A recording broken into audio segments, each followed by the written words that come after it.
네, 요즘 뜨는 직업이 과연 무엇일까요? 저희가 소개해드리겠습니다. 라이징 잡 시간입니다. 네, 오늘 알아볼 직업은요. 마음의 꽃을 피우는 직업, 원예치료사인데요. 원예치료사 대표로 원예치료센터의 제이숙 원예치료사 자리해 주셨습니다. 안녕하세요. 안녕하세요. 네, 안녕하세요. 네, 우리 원예치료센터 제이숙입니다. 오는 길에 개나리 진달래가 피는 거 보니까 네. 제 마음도 많이 밝아지는 걸 느껴졌습니다. 네, 좋습니다. 반갑습니다. 저희도 원예치료사라는 직업에 대해서 굉장히 많이 궁금하고 또 오늘도 어떤 좀 힐링이 되지 않을까 내심 기대를 해보겠는데요. 네. 많은 분들이 생소해 하실 것 같아요. 어떤 직업인지 먼저 소개를 간략하게 부탁드릴게요. 네.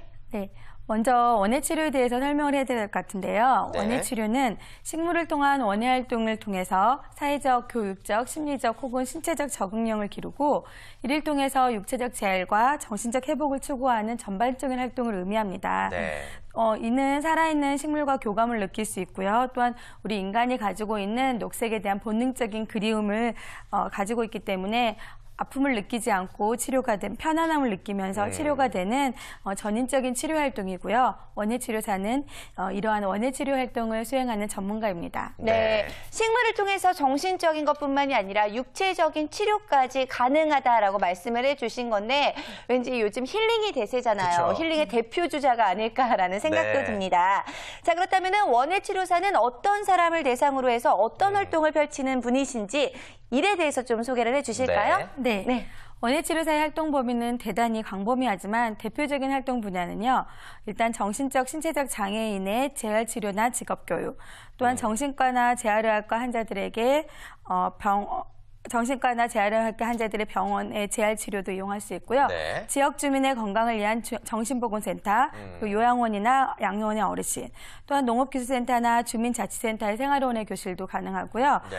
그리고 재소자들이나 교정시설 내 보호감찰소에서 심리적 지원과 사회 적응 프로그램을 활동하고 있고요. 네. 최근에는 학교 폭력이나 왕따 같은 학교 문제가 심각해지고 있는데 이러한 학교 부족한 학생을 위한 상담실에서 활동할 수 있고요.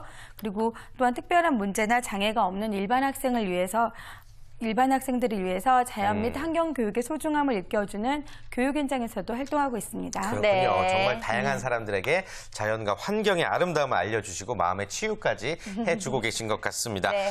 그런데요, 사실 사람 상대하는 직업이 제일 힘들잖아요. 다양한 사람들을 만나다 보면 생각만큼 뜻대로 되지 않을 때가 있으실 텐데 좀 어려운 점 이야기를 좀 들어볼 수 있을까요? 네. 예. 원예치료사는 항상 새로운 프로그램에 대한 개발도 해야 되고요. 조금 전에 말씀하신 것처럼 저희가 만나는 대상자들이 조금 더 일반적인 사람들이 아니기 때문에 그분들에 대해 접근하는 치료 방법도 계속 배워야 되는 그런 문제가 있습니다. 어려움이 있고요. 네. 때문에 원예치료사는 직업은 프리랜서라서 자신의 능력과 노력에 따라서 달라지기 때문에 항상 노력을 해야 된다고 노력을 해야 되거든요. 노력 안 하면은 진짜 프리해질 수 있겠네요. 네, 정말 노력을 많이 해야 되고 많은 사람을 상대하는 직업인 만큼 어려운 점들도 참 많이 있을 것 같은데 네. 자, 반대로 원예치료사라는 직업 이런 점들이 참 매력이다, 좋다라고 하는 점들 소개를 또 해주실까요? 네. 혹시 남을 도와줘 본 적이 있으신가요? 네, 남을 도와주게 되면 연락하시는 줄 알았어요. 남을 도와줘 보신 적이 있으시죠? 네, 있죠. 있죠. 네. 남을 도와주게 되면 우리가 도와주는 기쁨을 누릴 수가 있잖아요. 네. 그래서 다른 사람들이 나로 하여금 웃게 되고 또 삶의 변화가 되는 것을 볼 수 있기 때문에 이 직업은 가장 그게 큰 매력인 것 같아요. 네. 저희는 활동에 대한 사실 많은 대가를 받고 있는데 대상자들이 너무너무 고마워하고 덕담도 많이 해주셔서 사실 돈을 강사료를 받는 게 미안할 정도예요. 그래서 덕담을 너무 많이 해주셔가지고요. 제 인생이 제가 원예치료사를 활동하면서 점점 잘 풀리고 있습니다. 그렇군요. 그래서인지 인상도 정말 그러니까요. 좋으신 것 같아요. 네. 또 오히려 더 치유를 받고 계시다고 하니까 이 직업의 매력을 확실하게 느낄 수 있을 텐데요. 좀 사례를 들어서 설명해 주시면 좋을 것 같아요. 기억 남는 일 없으세요? 네, 제가 오랫동안 이제 활동하면서 좀 기억 남는 분이 몇 분 계시는데요. 네. 한 요양원에 한 어르신이 계시는데 조금 다른 분들하고 많이 소통하지 않으시고 혼자 계신 분인데 제가 오는 날은 미리 바깥에 나오셔서 기다리세요. 그래서 제가 오면은 그동안 숲에서 활동했던 식물들 얼만큼 컸다고 빨리 와서 보라고 자랑도 하시는 그 재미에 한 70, 80대 된 어르신이 환하게 웃는 모습이 너무 인상이 깊었고요. 그리고 또 약간 저소득층 가정의 우울증 예방 프로그램으로 진행했었던 분이 있는데 나중에 너무너무 고맙다면서 드릴 건 없다고 집에서 깻잎 장아찌랑 매실 원액 담았다고 갖다 주시는데 네. 그 마음이 너무너무 감사해서 잊지 못할 것 같습니다. 네. 따뜻한 식물을 가지고 따뜻한 마음을 전파하시기 때문에 이렇게 많은 분들에게 필요한 사람이자 또 사랑을 받는 그런 분이 되시는 것 같아서 부러운 마음까지 들 정도인데요. 네. 자, 그렇다면 이 원예 치료사를 하는 분들은 어떤 성향을 가진 분들이 하면 좋을지도 궁금합니다. 네. 원예 치료는 원예뿐만 아니라 의학이나 심리학, 다른 관련 학문에도 지식이 있어야 되기 때문에 네. 항상 연구하고 노력하는 성실성이 있어야 되겠고요.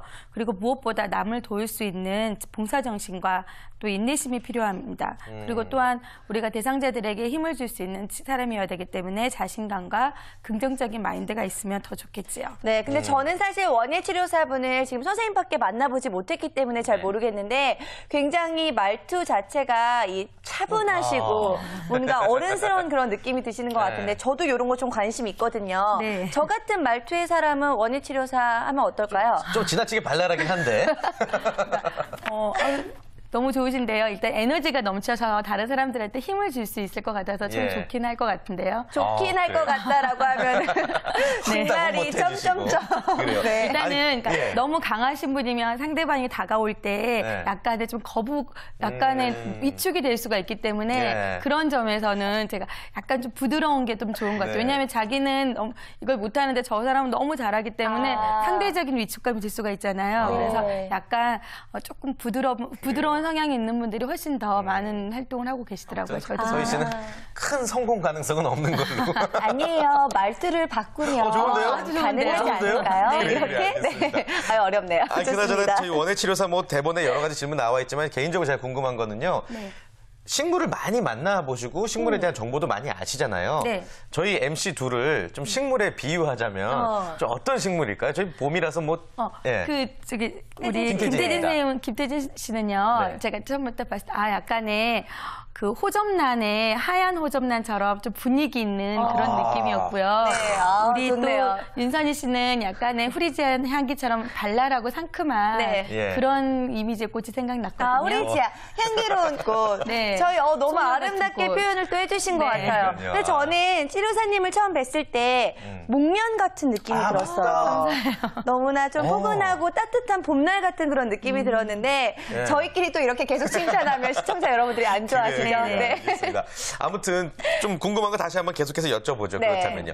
사실 뭐 봉사 활동일 수도 있겠고 이 직업이 어떻게 보면은 남을 위한 일이라고 할 수 있겠지만 그래도 직업이니까 고정적인 수입이 있어야 되거든요. 수입 솔직히 좀 궁금해요. 네. 네. 그럼요. 당연히 일에 대한 대가는 받아야 되는 네, 거고요. 네, 네. 그래야 일의 대가가 있어야 이게 전문가 영역으로 잘할 수 있는 부분이기 때문에 저희는 봉사를 권하지는 않아요. 만약에 정말 봉사를 하고 싶다면 강사료를 받아서 다시 기부할 수는 있으나 처음부터 강사료를 받지 않은 봉사활동 권하지 않고 있고요. 네, 네. 일단 저희는 이제 프리랜서로 대부분 활동을 하고 있어서 시간당 강사료를 받고 있고요. 일단 처음 경력이 없이 처음 바로 활동하게 때는 시간당 한 5만 원 정도에서 시간당. 받고 있는데 예. 경력이 조금 있으신 경우에는 뭐 회당 한 15만 원 이상까지도 받을 수 있고요. 본인의 활동에 따라서 하루에 한 3타임이나 4타임 정도 활동을 할 수 있기 때문에 뭐 노력하시는 만큼에 따라 소득의 차이가 있습니다. 네, 프리랜서라는 직업의 특성상 노력의 여하에 따라서 능력의 여하에 따라서 분명히 소득도 많이 달라질 수가 있을 것 같은데요. 자, 그런데 이렇게 소득도 다르고 또 자유롭게 시간도 쓸 수 있는 만큼 주부님들 사이에서도 인기가 꽤 높지 않을까 싶어요. 네. 요즘에 며칠 전에 한국고용정보원에서 네. 경력단절 여성의 재취업 프로그램으로 원예치료사를 선정하였습니다. 원예치료사는 시간을 조절할 수 있기 때문에 가정 아이들을 키울 수 있고 그다음에 자기 개발할 수 있는 장점이 있겠죠. 그리고 또 하나는 대부분 여성분들이 취업을 하게 될 때 항상 나이가 문제가 되잖아요. 네. 하지만 원예치료사는 만나는 대상자군이 아주 다르기 때문에 20, 30대 분들은 뭐 유아, 어린이, 아동 측을 하면 좋을 것 같고요. 30, 40대는 장애인이나 또 어르신인 그리고 40, 50대 같은 경우는 치매 어르신들이나 특히 미혼모, 한부모 가족 같은 다양한 계층에게 접근할 수가 있고요. 그래서 나이에 상관없이 활동할 수 있다는 장점이 있습니다. 네. 현재 제가 지도하고 있는 수강생 중에서 정년퇴직을 앞두신 교장 선생님과 교감 선생님 그리고 네. 또 공무원분들도 여러분 계십니다. 그렇군요. 네. 아무튼 요즘에 60세 정도에는 제2의 직업을 가져야 된다는 말이 있는데, 그러면서 아주 참 잘 어울리는 직업인 것 같고요. 그나저나 궁금한 거는 선생님께서는 어떤 계기로 이제 처음에 시작하시게 된 거예요? 네. 저는 워낙 어렸을 때부터 꽃이나 식물을 되게 좋아했거든요. 그래서 저 고등학교 때 친구들이랑 예. 학교 빈 하단에 쉬는 시간에 상추 키워가지고요. 점심시간에 먹고 이래서. 불법재배를 하셨군요. 네, 너무 예. 재밌었는데 그게 이제 계기가 되어서 이제 대학 전공도 이제 농학 쪽으로 전공했는데 그때 네. 이제 당시 한 15년 정도 됐는데 그때 당시에 원예치료라는 학문이 처음으로 우리나라에 들어올 때인데 교수님께서 책을 이렇게 보시다 이런 게 있구나. 그래서 이걸 내가 한번 해보면 좋겠다 싶어서 그때 이제 초창기에 부터 공부를 하기 시작하게 됐습니다. 전공과 또 가까웠기 때문에 직업과 또 연결이 된 경우가 아닐까 싶은데요. 네, 너무나 잘 어울리시는 직업을 또 선택을 하신 것 같고요. 또 주부부터 중장년층까지 누구나 또 할 수가 있는 직업이기 때문에 관심 있어 하시는 분들도 굉장히 많이 있을 것 같습니다. 저 어떻게 하면 원예치료사가 될 수 있을지 방법을 이제 소개를 해주실까요? 네. 원예치료사는 먼저 원예치료사 자격증을 취득하셔야 되는데요. 자격증은 국가 공인 자격증은 아니기 때문에 여러 기관에서 비슷한 자격증들이 많이 나오긴 하는데요. 가장 공신력 있는 자격증은 사단법인 한국원예치료복지협회에서 하는 자격과정입니다. 사단법인 한국원예치료복지협회 자격과정은 전국 25개 대학 평생교육원에서 매년 3월, 9월에 원예치료사 교육과정을 시작하게 되는데요.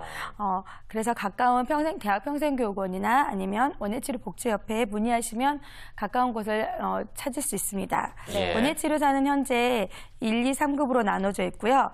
물론 평생교육과정만 수료해서는 자격증이 나오지 않습니다. 네, 거기 나오지 않고요. 필기시험, 임상실습, 논문 발표, 워크숍 참석 등의 과정을 거쳐야만 원예치료사 자격증을 취득할 수 있습니다. 저는 사실 좀 편안하게 생각을 했었는데 필기에 또 실습에 논문까지 한다고 하니까 이거 자격증 따기가 쉽지 않아 보이네요. 그럼요. 자격 과정이 조금 까다롭다고 생각하실 수 있는데요. 네. 원예치료사는 사람을 치료하는 전문가이기 때문에 당연히 많은 공부를 해야 되겠지요. 그래서 원예치료사 양성 과정을 들으시면 이런 과정을 함께 할 수 있기 때문에 각 학교 지도 교수님이 계시니까 너무 네. 부담 갖지 마시고 도전해 보시면 되겠습니다. 그렇군요. 네. 아무튼 원예치료사 양성 과정 여러분들 잘 참고하시면 좋을 것 같고요. 일단 자격증을 취득을 한 다음에 취업을 하려면 어디서 정보를 알 수 있을까요? 네. 원예치료사 구직은 지금 보통 저희 원예치료사 협회 구직 사인 구인 게시판이나 협회 게시판. 네, 예. 그리고 교육청에서 학교 같은 경우에는 교육청이나 각 학교에 공지를 하게 되어 있기 때문에 네. 네, 공개적으로 구인 소식란에 올라가는 경우도 있고요. 그리고 대부분 또 다른 방법은 그동안 활동했던 복지관이나 기관에서 계속 서로 연락을 해줘서 계속 일을 해주는 경우도 있고요. 그리고 네. 또 저희 회사처럼 원예치료센터에서 같이 활동하실 수도 있습니다. 네. 근데 혹시 전공 같은 거는 특별히 우대하는 전공이 없을까요? 네, 원예치료사는 원예나 의학, 심리, 상담 같은 분야에 있는 분들이 많이 하면 좋을 것 같아요. 네. 그렇군요. 자, 아무래도 협회나 센터에서 틈틈이 구인 공고가 올라온다고 하니까요. 네. 많은 분들이 참고하시면 좋을 것 같습니다. 자, 마지막으로 원예치료사를 원하시는 분들, 하고자 하시는 분들을 위해서 조언 한마디 부탁드릴게요. 네. 우리가 만나는 대상자들이 물론 일반인도 있지만 대부분 배려와 관심이 필요한 사람들입니다. 대상자를 배려하고 도움을 주려고 하는 마음이 있어야겠지요. 어렵게 자격증을 취득한다고 또 바로 일자리가 생기는 건 아니니까 조금 느긋하게 기다려주시고 대상자에 대한 관심과 공부를 했으면 좋겠습니다. 대부분 프리랜서로도 활동하기 때문에 가끔 느껴지는 슬럼프가 있을 때 포기하게 되는데요. 같은 원예치료사끼리 모임도 자주 가지시고 교류하면서 활동하시면 성공적인 원예치료사로서 활동하실 수 있을 것입니다. 네. 오늘 정말 파릇파릇한 새싹처럼 마음이 절로 따뜻해지는 그런 이야기 너무나도 감사합니다. 오늘 나와주셔서 고맙습니다. 네, 감사합니다.